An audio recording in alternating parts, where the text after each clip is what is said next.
Hello everyone, and welcome to a special edition of the Six-Sided Podcast. As usual, I'm your host, the Taxman, and tonight is going to be a little bit different than what I usually do. Obviously, every week I give you, every week that I'm able to do it, I give you the Impact Wrestling review and results show. I also have the brand new show, TNA Impact in Reverse, that just debuted. There are 2 episodes currently up. One on Taryn Terrell's time in TNA Impact, and one on Kevin Nash's time. So make sure you go check those out as well. Those are YouTube exclusive if you are listening to this program on iTunes, Stitcher, Google Podcasts, or Spotify, or wherever else you find or steal your program. Make sure you go to youtube.com/c/six-sided podcast for the new series TNA Impact in Reverse. And like I said, there's 2 episodes out currently. But tonight's episode is a little bit different. I was able to hook up with Jenna from Jenna's Beauty Slam. And if you're not familiar with her, you should be, because she is a very passionate supporter, enthusiast, whatever you want to say, of women's professional wrestling. And she had a tremendous article that came out. It actually came out in July, but I read it today, and it's no more poignant today than it was last month, considering the events that just happened at SummerSlam. And it's in regards to mainly WWE's usage of women, the direction that they're going in the company with the women that they have there. And just her read is fantastic, and it's really a great insight into the mind of a female wrestling fan. And I know that sounds stupid, like coming out of my mouth to say something like that, but you got to keep in mind, and myself included, there are a lot of male wrestling podcasts. It's just, unfortunately, unfortunately, it depends how you look at it. It's a very male-dominated genre. Wrestling itself is very male-dominated. Now, having said that, when I cover Impact, if you've never heard my shows previous, definitely want to check those out. But I also, obviously, as part of that, review the Knockouts matches. Now, while I am very objective in all the wrestling that I review, when I watch a Knockouts match, I look at it obviously through a male's eyes, and a lot of times I won't see things or I won't feel things that maybe a female wrestling fan would. Case in point, when I was watching SummerSlam with my good friend Hollywood Southern Dandy. By the way, you can find him at Hollywood Southern Dandy on Twitter. I had watched the women's matches, and my thoughts on it were, I thought, a little bit different than maybe what a professional wrestling or a female professional wrestling fan would think about it. And so I wanted to get Jenna on the program as well as part of that. Just in her thoughts on the WWE Women's Revolution, Evolution pay-per-view, the direction that they're going with, who they have, what she likes, what she doesn't like, just her perspective, because far too often I'll see female wrestling fans on Twitter, kind of get down talked to, and their opinions maybe, we'll say, made less relevant, to put it nicely, by male wrestling fans, that they don't know what they're talking about, and this, out of the other thing, when oftentimes, and if you read her article, you'll find is completely not the case. So, all that being said, I'm going to throw it to my chat with Jenna right now.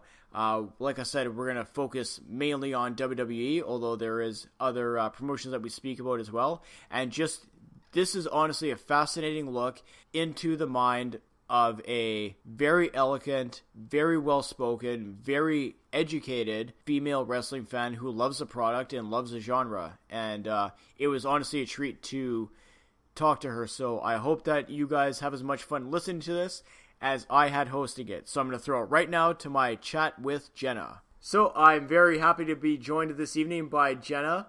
Jenna, how are you doing? I am fantastic. Thank you so much for having me. How are you tonight? Well, I'm pretty good. I've definitely got to say I'm fired up. Off the air before this, we just had quite the conversation in regards to politics in Alabama. So I think we're both in the right frame of mind to get into some wrestling talk right now. So the reason, I think we're both fired up. Yeah, I would say so, definitely. Which is funny because, like we were talking off air, you're in the Bible Belt, Alabama, and I'm up in Tundraville, Canada. So Just I'm so jealous. But still we have the same kind of point of view, which is funny. But the real reason I wanted to have you on tonight is because you had a tremendous article. I believe it came out today, did it not? They shared it today. It actually first was shared a while back in July, I believe. I think it was July 9th that it was shared. Yeah, July 9th was when it was first shared. But with Evolution coming up, a couple of the guys from the site have shared it just for people who are new to the site and things like that, just because it is so strongly tied into what is going on in the division right now. So for those like myself who were obviously sleeping for the last month and missed this one when it first came out, I read this and I was blown away. For your elegance, first off, in the way that you wrote this article, and then more importantly for the context that you provided in it. For me, it's refreshing to see an actual female wrestling perspective on female wrestling. Far too often you'll see, how many guys write articles or have podcasts, myself included, which discuss, female wrestling, females in wrestling, and that kind of thing. Sure. And there's a lot of times where you don't get the actual female side. So for me, it was super refreshing, and I thought it was really, really well done. But I don't know if you want to speak just for a couple of minutes before we dive into it. Just kind of what your thoughts were writing that article and what your kind of end goal was coming out of it. First and foremost, thank you so much for the kind words as far as how it was presented. I've fancied myself a writer. There's not a whole lot of things that I would say that I'm confident in, but I really, really enjoy writing. And as you could probably tell from our off-air conversation, I'm quite opinionated. But we got talking about the state of women's wrestling, and I kept saying how it feels like WWE is trying to tell their fans that the women have crashed through this glass ceiling, when truthfully they haven't. They just have more women smushed up under it, metaphorically speaking. And it's frustrating because with WWE, the one statement that I keep going back to is like one step forward, two steps back. They'll have an all-women's Royal Rumble, but then they'll put the Bella Twins as two of the last four, instead of letting someone like Naomi or Becky or Natalia get that much deserved shine. They'll have a SmackDown and Raw Women's Championship, two complete rosters, and yet they continue to keep their titles on blondes with fake boobs. It feels like it almost feels like they're trying to put a new layer of paint over the same mentality. Like, oh, no, it's a women's division. We're only going to really push the ones who look like quote-unquote divas, but it's a women's division. And it's a headache because they've got more talent than they've ever had, ever, as far as women athletes are concerned. And it seems like the only thing that your Becky Lynch's, your Naomi's, your Natalia's are being used for is to elevate your Alexas. And Alexa's great. She's beautiful and she's serviceable in the ring, but let's not pretend like she's the second coming of, Alundra Blaze. She's not. You know what I mean? It's funny you mentioned the one step forward, two steps back. Without us even discussing this topic before coming into this, I thought the exact same thing, and I was kind of racking my brain of. I'll be completely honest. I don't watch almost any WWE programming. I watch 3 events a year. That's WrestleMania, SummerSlam, Royal Rumble. But I follow so many people on Twitter, so I have a pretty good idea of what's going on. Sure, in the business, and not just opinions, right? Like I know what's going on. Maybe I don't watch it, fair enough, but I know what's going on. So for me to see, you have, I want to say that triple threat match, like, and I'm going a couple of years back, right? So when it was, and correct me if I'm wrong, it was Charlotte, Becky, and Sasha Banks, and they had arguably one of the best women's matches in history.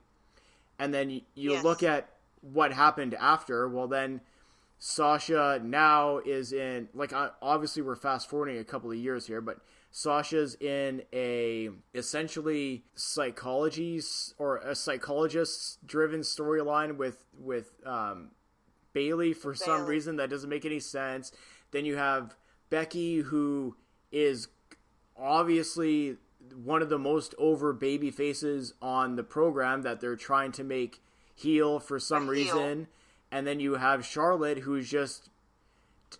Is it wrong that I think she's just there? Like, she's never been... For me, like, watching her develop and whatever, she's never been a focal point. Like, they've tried to make her the focal point, but there's always seems to be something lacking. There's something not there, in my opinion. And now it's, now they're trying to push her as this...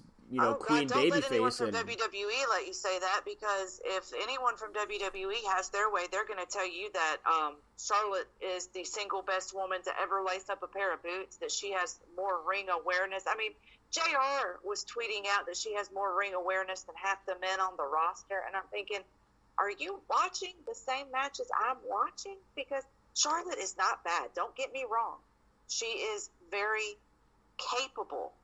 But she's also had some of the most terrifying botches I've ever seen. She should thank God every night that she didn't paralyze Sasha Banks.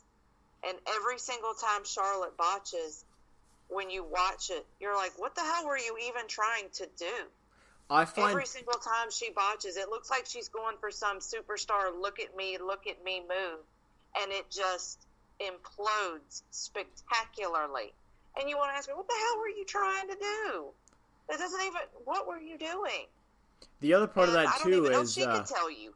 Well, and who knows, right? The other part of that, too, is I watch... And my good friend, Element, might get a little bit hot at me, but I'm going to say this anyways.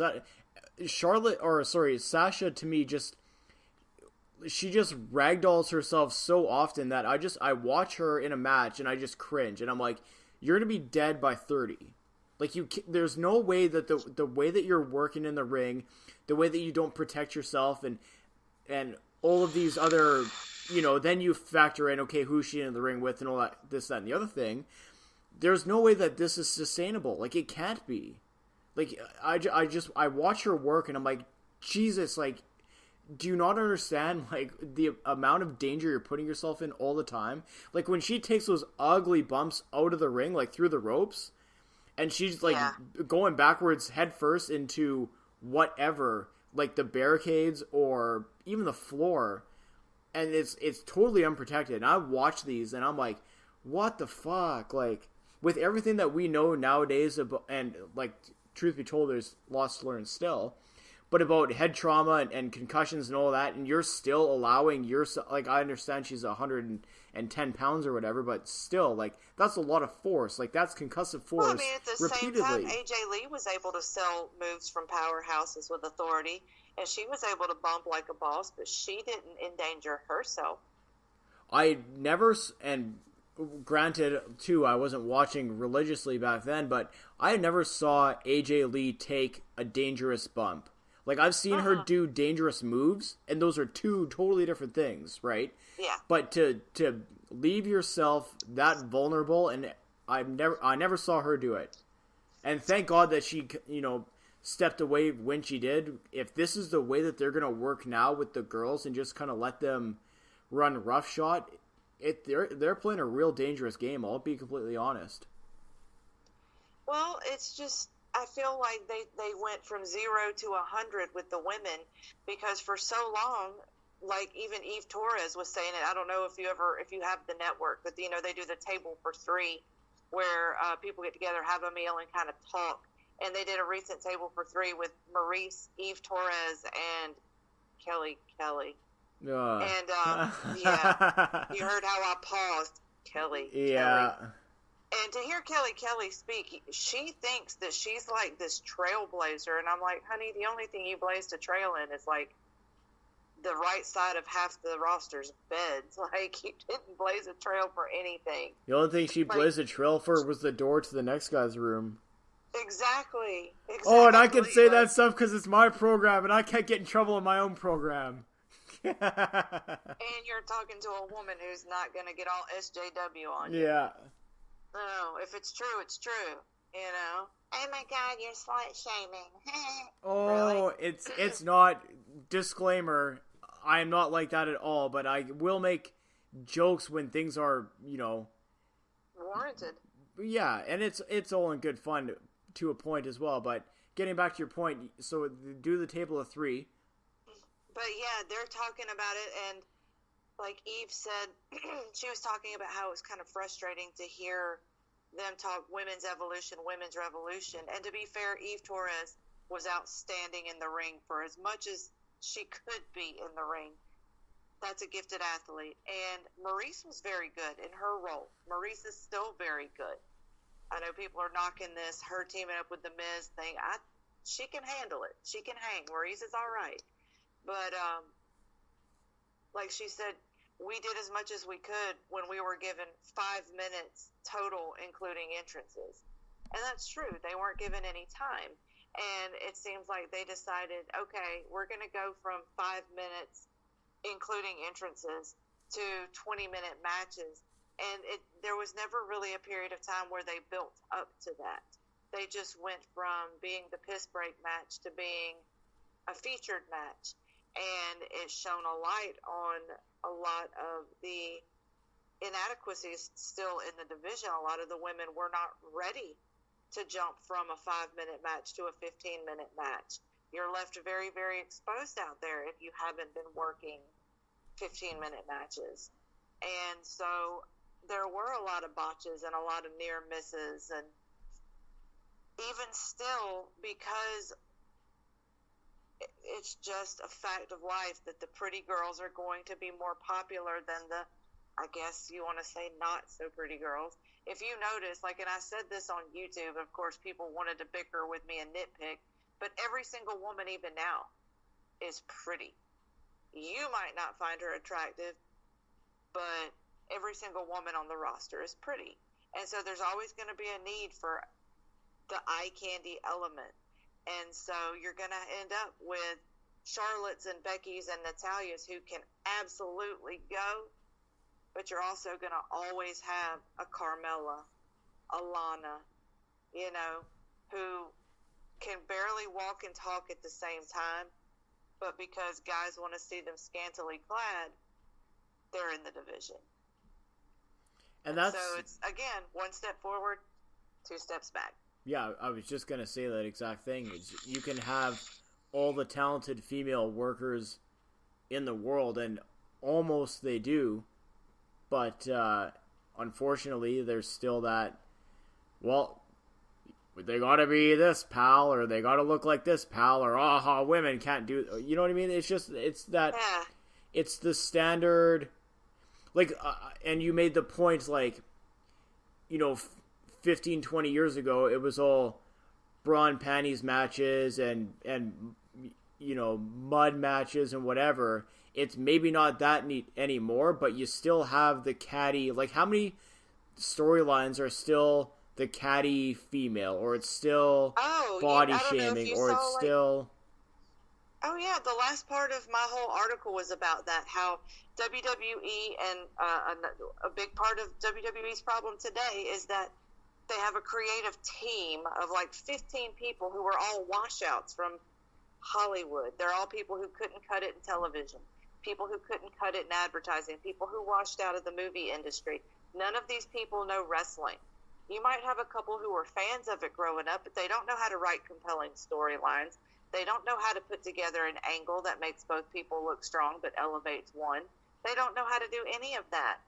And so we're stuck with, instead of different women with different agendas and different purposes, you've got the snobby bitch, the skinny bitch, the pretty bitch, the ditzy bitch, the slutty bitch, the bitch that dances, the other bitch that dances, the black bitch that dances, the white bitch that dances, the bitch that talks about being bullied and rah, rah, rah. But they're all just stereotypes. Rather than having it... As I was saying, the snobby bitch, the rude bitch, the crazy bitch, they all popped into your head. What and right away you're okay, well, one's Carmella, one's Alexis, one's I mean, it's easy to pinpoint, and it's not even like, and nobody can sit there and tell me that, oh, they're writing these kind of characters because they're relatable. That's not the point. Why? Who can relate to Alexa Bliss? Well, not only that. Who can relate to Alexa Bliss? Anybody? But what's her thing? I don't get it.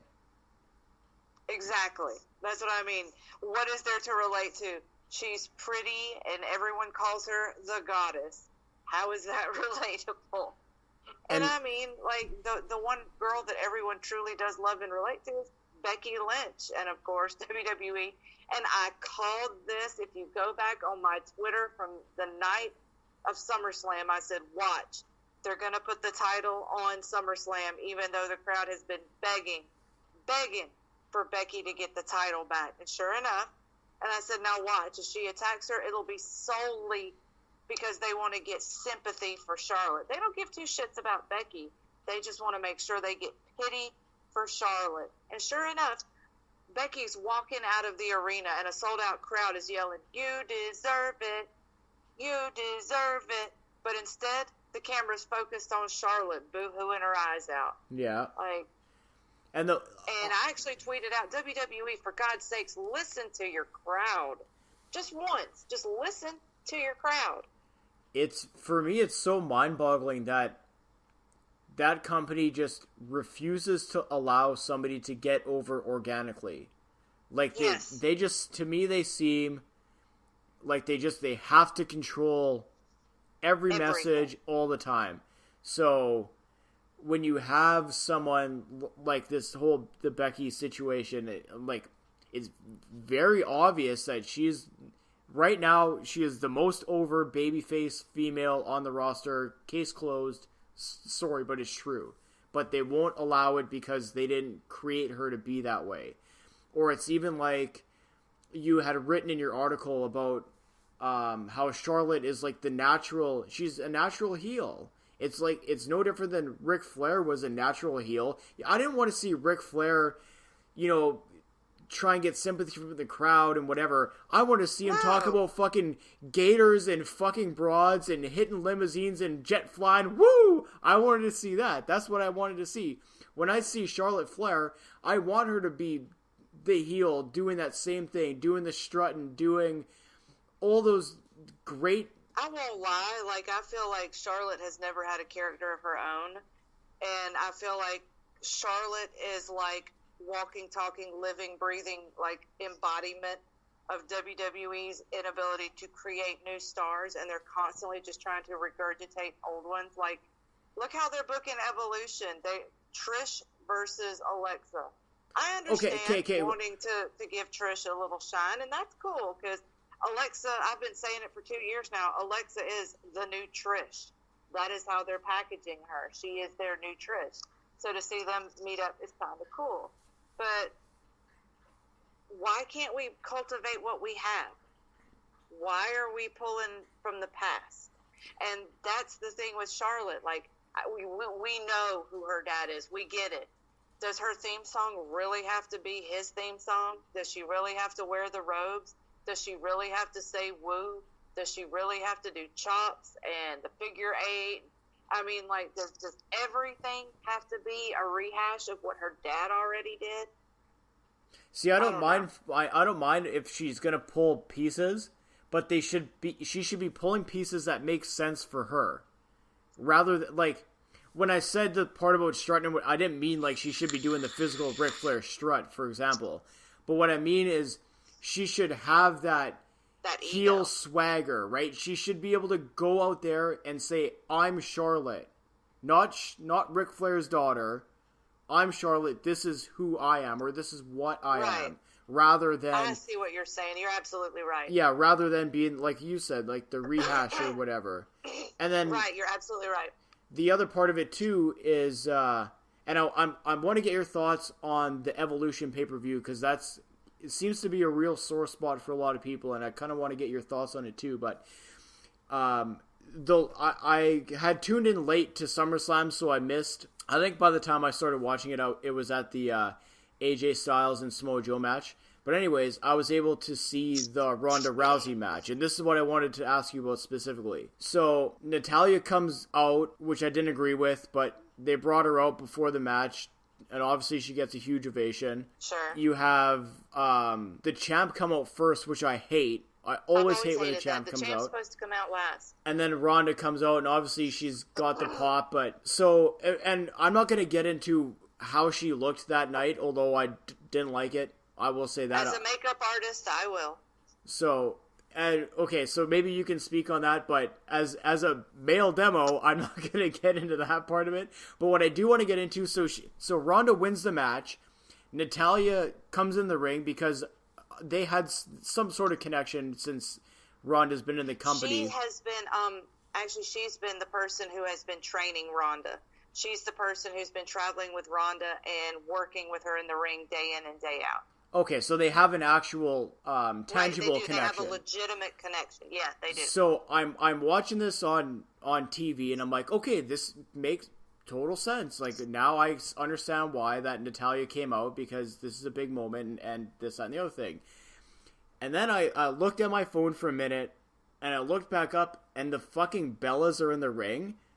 And immediately I grabbed my phone, and I was like, I don't remember exactly what I said, but I was like, the fucking Bellas are in the ring? Really? Or something to that effect. And I'm like, my very first thought was, okay, well, they're obviously going to be now featured in that Evolution pay-per-view.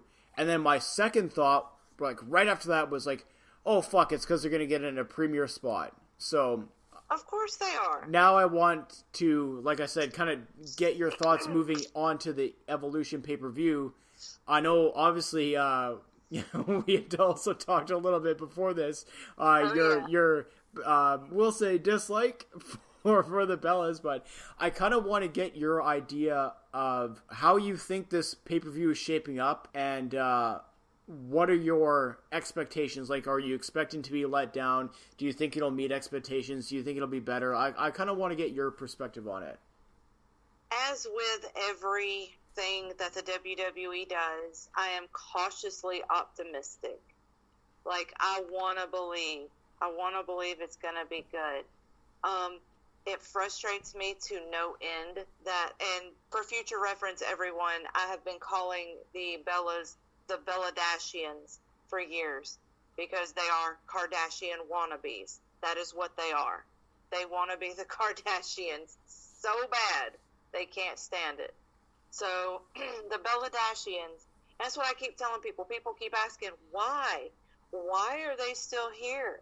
Like, not only did Nikki weasel her way into Cena's bed, not only did Brie Bella weasel her way into Daniel Bryan's bed, but what a lot of people don't realize, their mother is married to John Laurinaitis. No, I never knew that. Yes. That's what I'm saying. Like, when I say that they're gold diggers and status seekers, their behavior speaks for itself. One of the earliest episodes of Total Divas is a very uncomfortable scene with Nikki and Brie in a hot tub with John Laurinaitis. And it's very clear that there's not everything is on the up and up here. They try to edit it to make their Golden Girls look innocent, but it's clear. And now their mother is married to someone who is a talent executive. Gee, I wonder why the Bellas keep getting all this off time but constantly come in for the big paydays. Gee, I wonder why that might be. You know?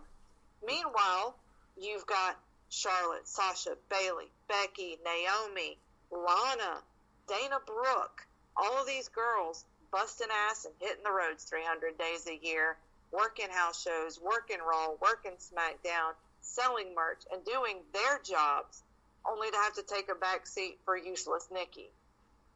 And I'm sorry, I'll never call her Fearless Nikki. I've always called her Useless Nikki. But what I don't understand is why so many fans, and I guess because WWE does have that legion of fans who really will lap up whatever WWE tells them, because I've talked to people online who truly think that Nikki Bella is a suitable opponent for Ronda Rousey. that astounds me. Like, what about Nikki Bella says that she is who should be getting a title shot? Like, let's look at this in kayfabe. She's not around.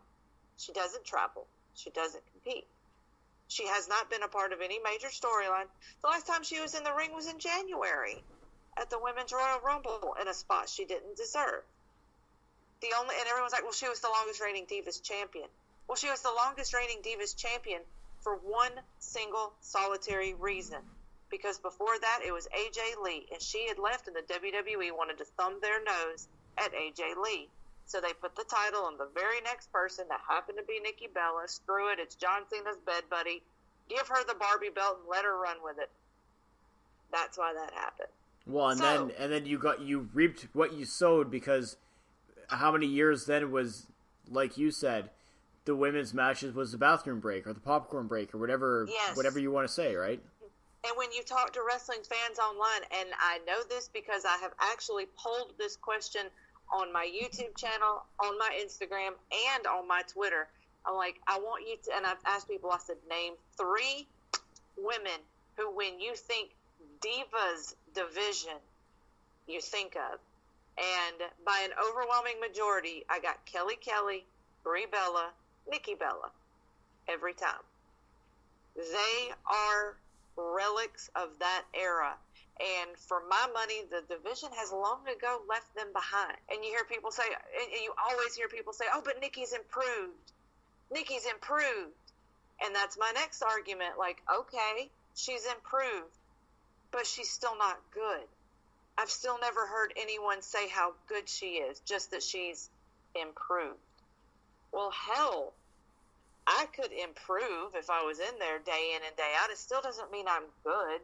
So she went from abysmal to mediocre. How is that better? How is that worthy of being elevated above all of these truly, truly gifted women? And on the flip side of that... And why is Naomi not getting anything? Can I just ask that? Naomi might be the best pure athlete on both women's rosters, and she's doing what? Dancing? Come on, man. Yeah, and I... Sorry. So, no. That really grinds my gears, too. Why is Naomi? Naomi won the title at WrestleMania 2 years ago and was an absolute show stealer at Money in the Bank this year. Is she hurt? And I just don't know if she's hurt. Then let her get better. But I don't think she is. But I think it points to, and your earlier comment of they can't seem to write a proper storyline for these. So you have and I did see that clip of her having the dance off, and my immediate first thought was like, is this 2003? Yeah. Like the very first thing I thought, and I was like, what am I watching? And then I'm watching it, and I watched it again. I'm like, this can't be. Like, there's no way that this is. But sure enough, it is, right? And then you're following that up with the Mickie James Miss Piggy angle or whatever the fuck that nonsense Piggy was. James. But yeah. Oh God. Well, that was way back when. Now the joke is they're making fun of her for being quote unquote so old. Oh, sorry, that's what I meant to say. Yeah, the Piggy James one was old. The age one is what they're doing now, but yeah, but it's the same difference. But yeah, it's the exact same thing. It's tasteless and uncalled for.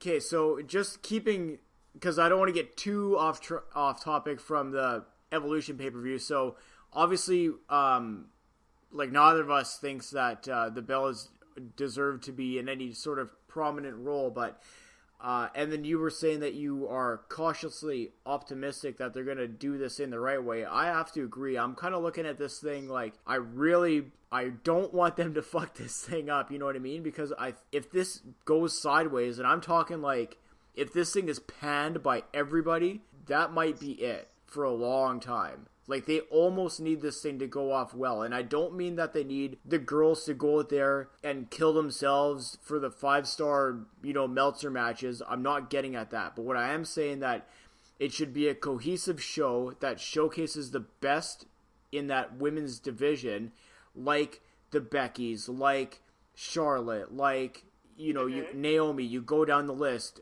Natalya, whatever, right?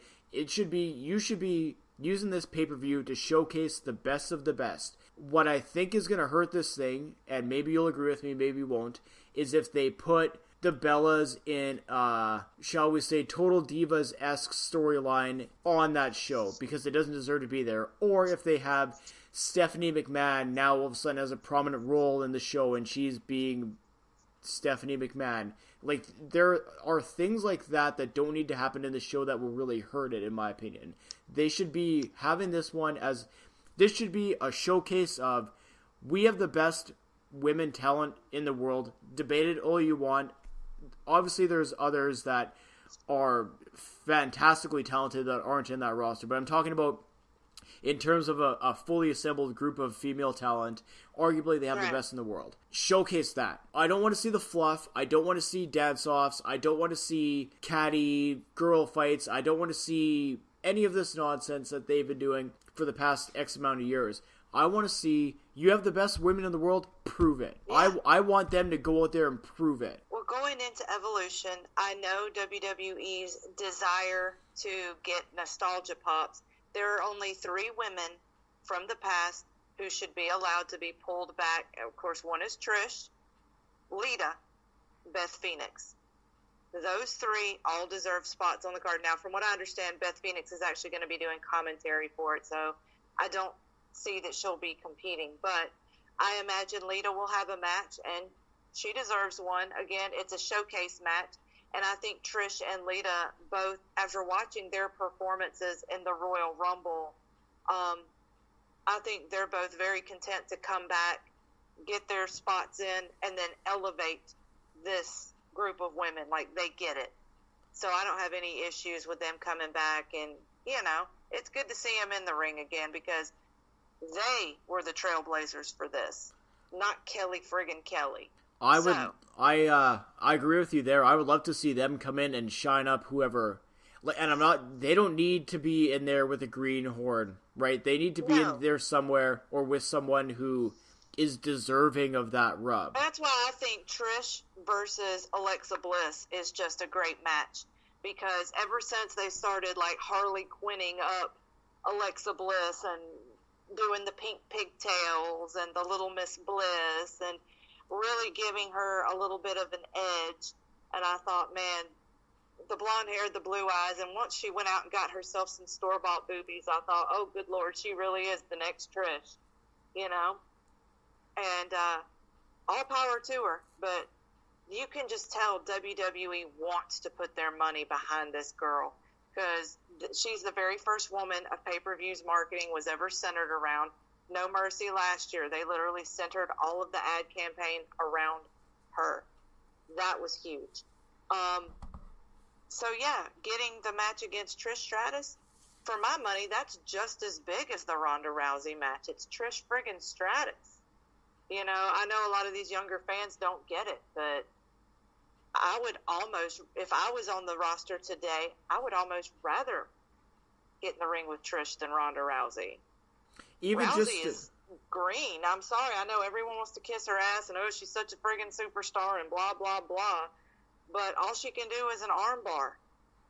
The rest of, and she's smooth. She's very graceful. She moves really well in the ring and has great, not to sound like JR, but great ring awareness. But let's not act like she's a dreamboat on the mic. Let's not act like her moveset looks good. I know everybody wants to just kiss her ass and tell her that she's a goddess and amazing and the best thing to happen to women's wrestling since sliced bread. But reality check, no, she's not. That's why I'm almost hesitant. I'm sure they will, but I'm very hesitant in having her be the main event at that pay-per-view. To me, the main event of that pay-per-view needs to be, and like I alluded to earlier, people who can truly carry a lengthy match, and Ronda can't. Yes, I agree. You want to showcase your best. Well, then showcase your best, but don't force a narrative that's not there, because I think that, once again, you're just going to hurt everything. And then the other part of it, too, like I said, if they're going to go and they're putting her in the ring with Nikki Bella. Nikki Bella can only truly keep a match going if she's in the ring with somebody who can lead her, who can guide her, like, do this now, go lay down, do this. Someone who can call the spots and keep her on track. to me, what the hell are those two going to do in the ring together? It's going to be the blind leading the blind. Who's going to call that match? That just on paper seems like such a bad idea. Like you need somebody who can carry a match in every match on that card. And if you, I don't know. Like I said, the second I had that thought at SummerSlam, I was like, oh, that's a really bad idea. And then apparently that's going to be the thing. So, I mean... Yeah. And Asuka. I keep forgetting to bring her up, but Asuka. Jesus Christ, what have they done to Asuka? You know, of course, when Asuka came to the main roster, the first words out of my mouth a year and a half ago were, wait for it. They're going to keep her undefeated, and then they're going to feed her to Charlotte at Mania. Wait for it. And that's exactly what they did. I made a reaction video on YouTube saying, did I tell y'all? Did I tell y'all? And literally, now she's eating losses to the friggin' Iconics. God, what a garbage friggin' gimmick that is. The Iconics are like modern Bellas. Like, that's it right there. If the Bellas get a match on the Evolution card, it should be a tag match against the Iconics. Can that be a match where the stip is that both teams go home after? Right. It's not even a loser leaves town match. It's once the match is over, both of you get the hell out. Yeah, here's your bags. Hit the bricks. So we've essentially. Like, what is this? Oh, it's a goodie bag. Thanks for competing. Yeah, here's your slip. This is a Kick plane rocks. ticket to Orlando. Yeah, we don't want them there either. Just so we're clear, but. So we basically touched base on everything WWE related. I'm not sure how much you are able to watch either Women of Honor, that's Ring of Honor's division, right, or Impact, or the World of Sport. I don't know if you've seen any of that recently. I try to keep up with TNA as best I can. It's really hard because I don't have access to the. They have such good matches, and they've always respected their women. The knockouts have always been amazing. Women of Honor, I keep up with it as best I can. I love Brandy Rhodes. I think she's making great strides. I hate that Tennille Dashwood, a.k.a.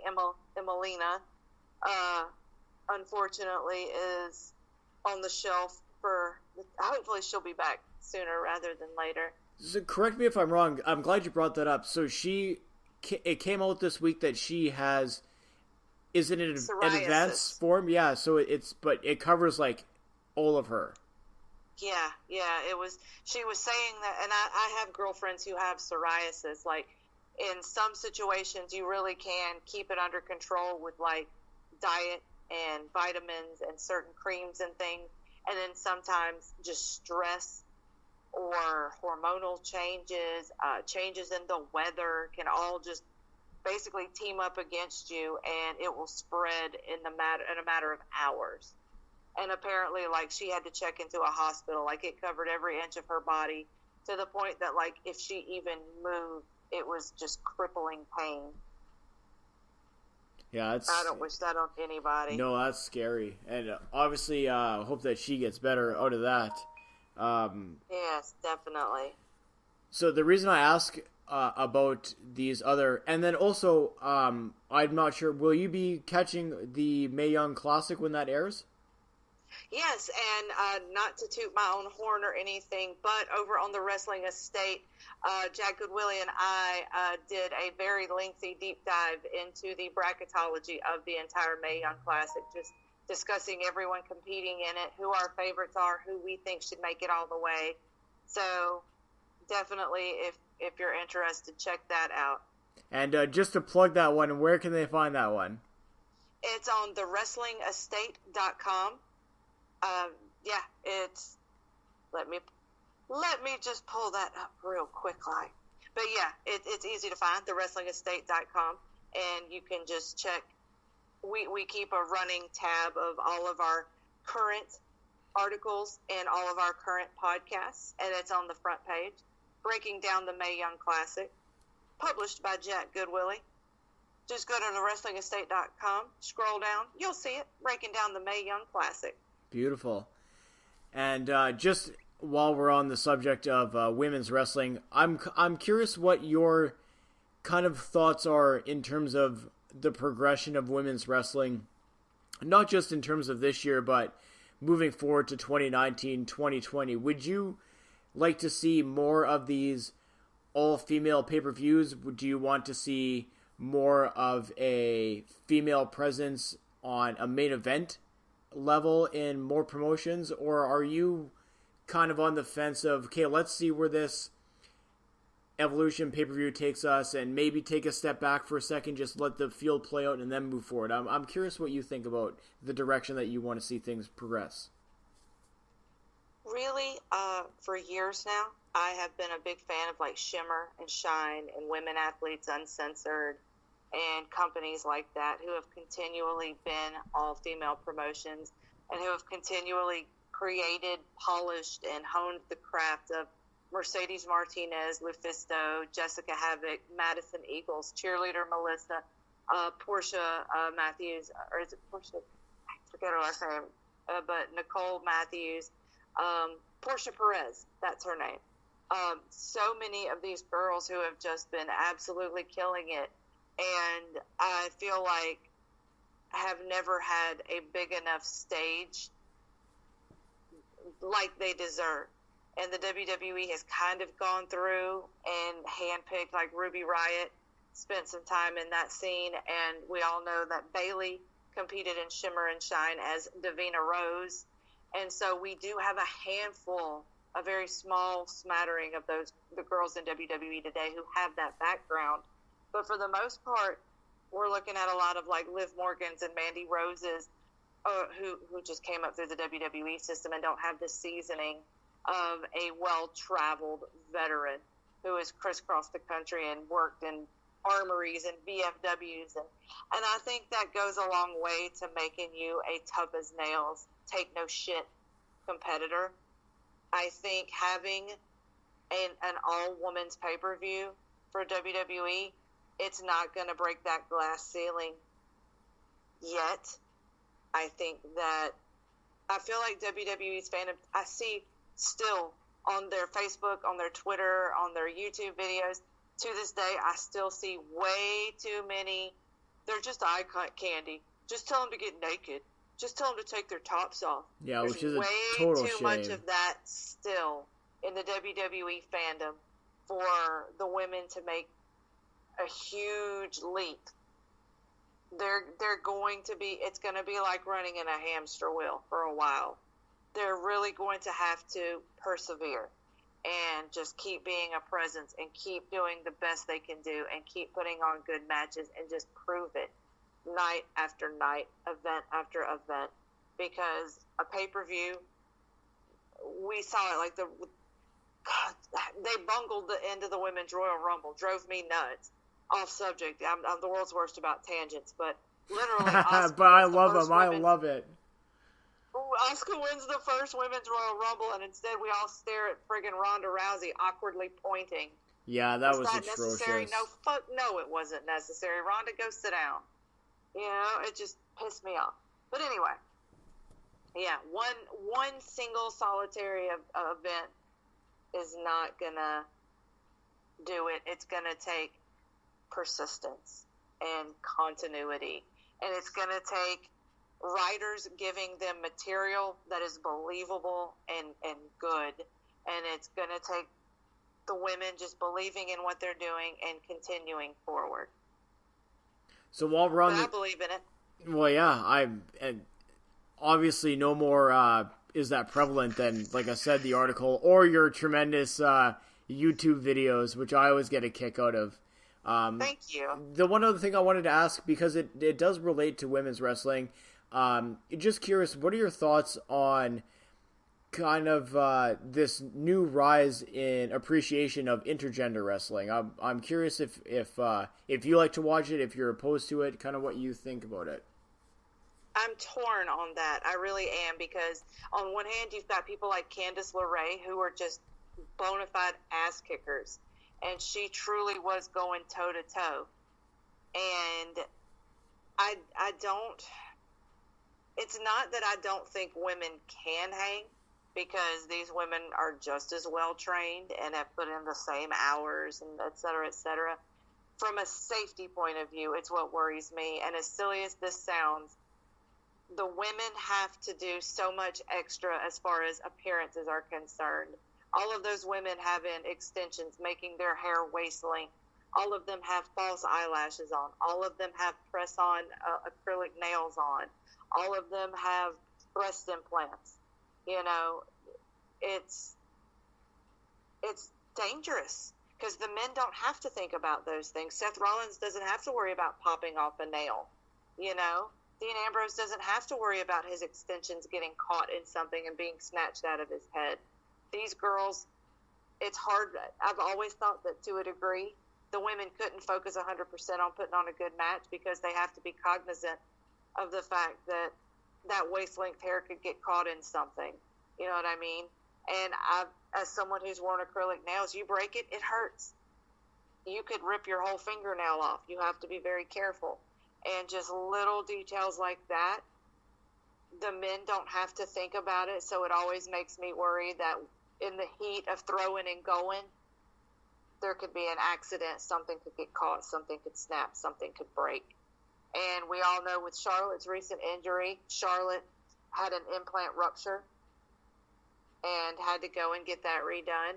Though, I must say, seeing her at SummerSlam, her new set looks glorious. They look outstanding. That's not sarcasm. They look outstanding. I'd take the boat out.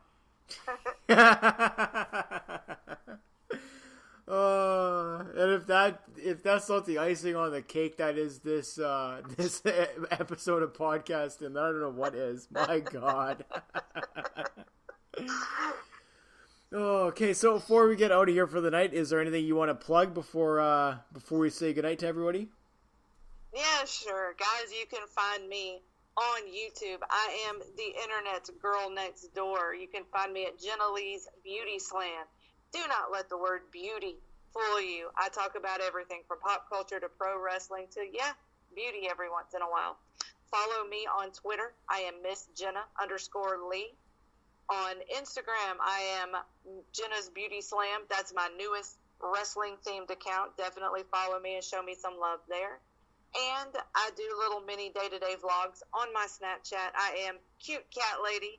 Definitely give me a follow there, too, as well. And that's it. I will say, when you go to her YouTube page, make sure you go to the video. She is talking about the Bellas amongst other pop culture references. I believe the Kardashians are part of it anyways, but I thought it was tremendous. It's like 15 minutes, but it's worth every minute. So throw that one in the YouTube machine. Check that one out for sure. And don't be a fool. Follow Jenna. Get her up there because she deserves it. She does great work. And once again, if anybody wants to find that article that you wrote so well, where can they find it? It's on the wrestlingestate.com, all words spelled out, THEWRESTLING, estate, ESTATE, the wrestlingestate.com, and it is called Women in WWE Deserve Better. Go get a read, and don't be a fool. Make sure you follow Jenna on all your social media platforms. Thanks very much, Jenna, for joining me. It was my pleasure. Thank you for having me. Anytime. You're welcome. Anytime. Okay, so before I get out of here for the evening, just want to say a big thank you again, once again, Jenna, for joining me. Once again, you can find her on Twitter, at Miss Jenna Lee. She will be, or I will put her Twitter handle on the first tweet in regards to this show, as I usually do. You can also find her on YouTube, once again. And make sure you hit that subscribe button. Also, if you are listening to this show for the first time, maybe Jenna's drawing you here, maybe just your curious mind or whatever you want to say is drawing you to this program tonight, I highly encourage you, please give us a subscription on YouTube. That's youtube.com/C/six-sided-podcast. If you've found us on Stitcher, iTunes, Google Podcasts, or Spotify, please, I would ask you to rate and review the show, mostly because I'm new to those platforms, so every little bit helps, and obviously your comments are very much appreciated. You can follow me on Twitter at @6_podcast, And until the next episode of TNA Impact or Reverse, or the standard six-sided podcast Impact Wrestling Review show happens, I will say, take care of yourselves and each other. Good night, everyone, and thanks again, Jenna. Boom.